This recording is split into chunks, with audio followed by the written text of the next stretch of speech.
We've heard a lot about how pointless a hearing this is, again, so much so that I would just like to quickly point out that the other side of the aisle that called the hearing didn't even bother to show up. But we're here, so I guess we'll carry on with the hearing so as to not waste your time as much as our time is being wasted here. But we're currently facing a climate crisis, right? That's not an opinion, it is a fact. And we can't just sit around and do nothing, though. Sometimes we do worse than nothing. Propping up the fossil fuel industry with these fabricated anti-ESG policies or whatever acronym we're going to use is actually worse than doing nothing. It's harmful to Americans' health, their quality of life, and retirement funds. Our future is at stake, and instead of holding a hearing on that actual real crisis, we're wasting our time again on this nonsense. We heard in the last hearing how vital it is to look at the big picture for investments and that long-term growth is the ultimate goal. The anti-ESG policies do nothing more than force blinders on investors and prevent them from considering legitimate risk factors. This past February, a Norfolk Southern train derailed just outside of my district in neighboring Ohio, causing hazardous chemicals to be released into the air and the soil and water in East Palestine. The EPA has since issued an order directing Norfolk Southern to pay EPA's response costs and has filed a complaint along with the U.S. Attorney's Office against the company seeking penalties and injunctive relief. Dr. Rajgopal, will any potential imposed penalties by the EPA affect the bottom line of Norfolk Southern? No. Most penalties tend to be fairly small compared to the social loss imposed by the company, unfortunately.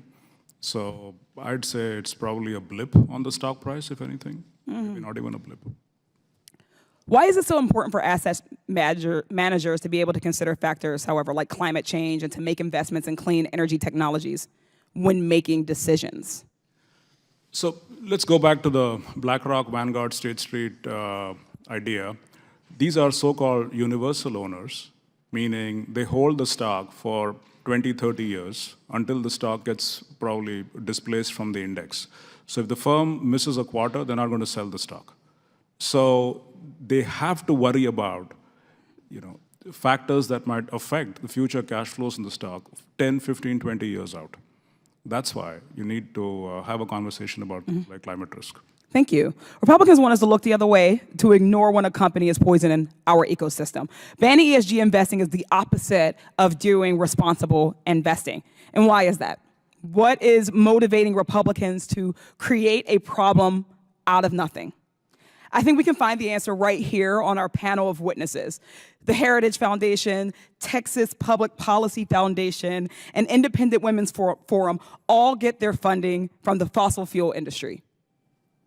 Dr. Rajgopal, why do you think the fossil fuel industry would fight so hard against ESG factors being considered in investing? Well, changing business models is very hard. So if you ask an oil and gas company to suddenly become or think about a different line of business, the history in corporate America of companies changing course is not very good. Blockbuster had a chance, I think, to buy Netflix twice, still passed on that. And I can go on and on. There's Xerox, there's Kodak, there's so many. So change is hard. Let me just add that not only is change hard, but change is in fact inevitable, right? Whether it's hard or not. Current fossil fuel assets are facing an estimated $1 trillion loss over the next 15 years. Their need for a paycheck is apparently more important than ensuring our planet is usable for the next generation.